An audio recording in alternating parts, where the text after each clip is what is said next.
Bismillahirrahmanirrahim. Assalamualaikum warahmatullahi wabarakatuh. Halo, apa kabar anak-anak kelas 5? Berjumpa lagi hari ini untuk pelajaran Al-Quran.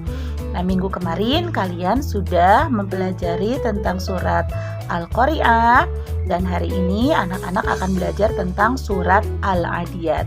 Nah, sebelumnya silahkan anak-anak perhatikan dulu bagaimana cara membaca surat Al-Adiyat yang baik dan benar. A'udzu billahi minasyaitonir rajim. Bismillahirrahmanirrahim.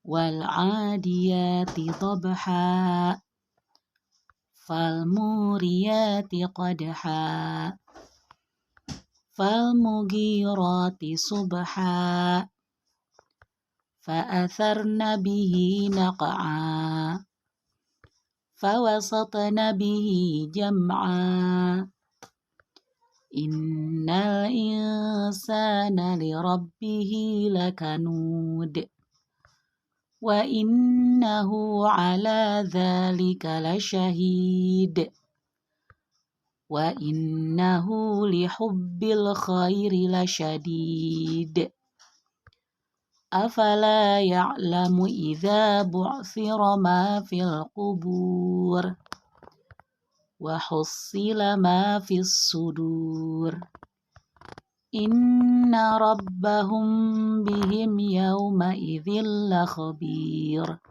Shadaqallahul azim.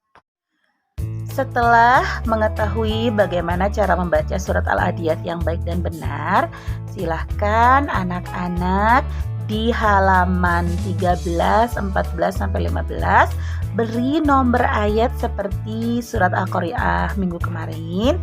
Lalu selanjutnya membacakan lafziyah dari surat Al-Adiyat seperti contoh berikut ini. Surat Al-Adiyat merupakan surat yang ke-100 dalam Al-Quran dan termasuk golongan dari surat-surat Makkiyah, karena surat Al-Adiyat ini diturunkan di kota Mekah dan cirinya ayatnya pendek-pendek. Surat Al-Adiyat ini terdiri dari 11 ayat dan diturunkan sesudah surat Al-Asr. Al-Adiyat ini artinya adalah kuda perang yang berlari kencang. Pokok dari surat Al-Adiyat ini adalah ancaman Allah kepada manusia yang ingkar dan yang sangat mencintai harta benda. Nah, anak-anak tahu nggak cerita tentang Qarun? Qarun itu meninggal, tewas itu dengan tenggelam beserta harta-hartanya. Atau cerita tentang maling kundang yang dia lebih membela hartanya, kedudukannya dibandingkan ibu kandungnya sendiri.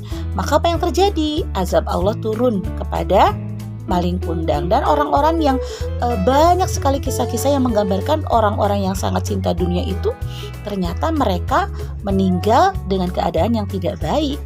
Ya, bahkan ibu pernah cerita waktu itu ada seorang kakek-kakek. Dia kaya raya, punya kosannya banyak. Uangnya tuh berlimpah banget, tapi peditnya luar biasa.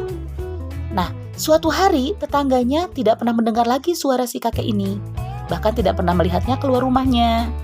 Biasanya sok ayam moyan atau main atau jajan ke warung ini tidak ada. 3 hari berturut-turut tidak ada, tapi tercium bau busuk dari rumahnya. Nah, karena warga sekitar ini curiga, akhirnya beserta Pak RT, Pak RW gitu ya, menerobos masuk ke rumah si bapak tua tersebut. Ternyata apa yang ditemukan? Si kakek-kakek itu sudah terlentang meninggal dunia di atas kasurnya dengan uang di sekujur tubuhnya. Mungkin si kakek tua itu sedang menghitung uangnya di kamarnya, lalu malaikat Israil mencabut nyawanya. Apakah bisa menolongnya? Ternyata tidak. Ya, dia meninggal dengan harta, dengan uang di atas tubuhnya. Tidak menolong apa-apa. Bahkan dia meninggal tidak ada yang mengetahui dan tidak ada yang menemani. ya. Nauzubillahi min dzalik.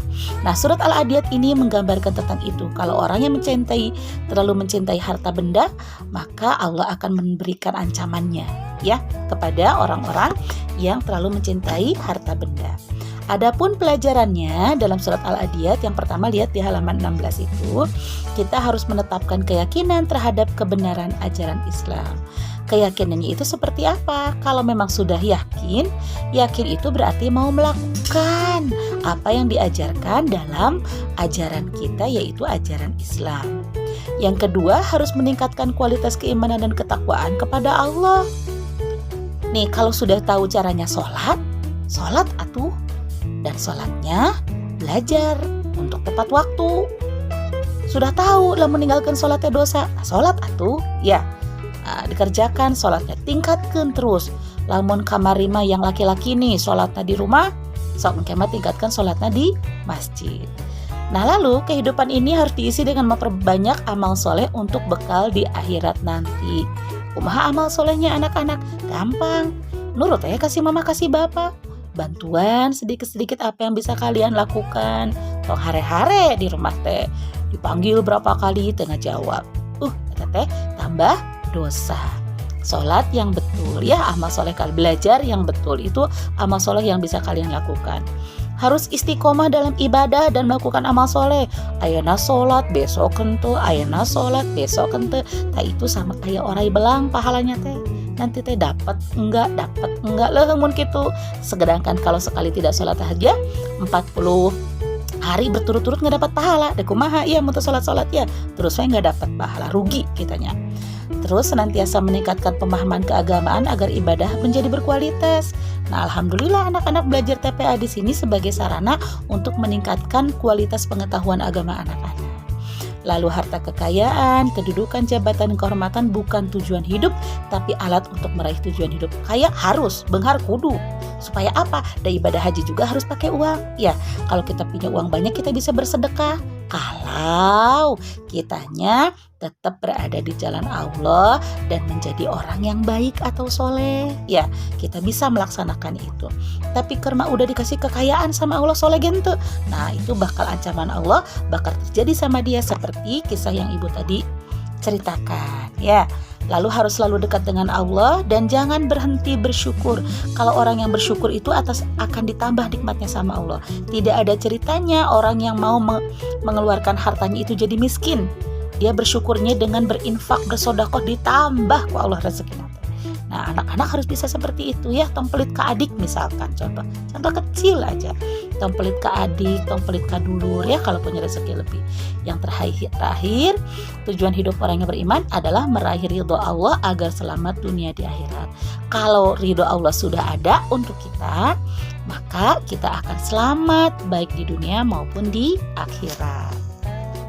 Nah, anak-anak, setelah kalian mendengarkan penjelasan dari ibu tadi, mudah-mudahan anak-anak bisa mempraktekannya dalam kehidupan sehari-hari ya.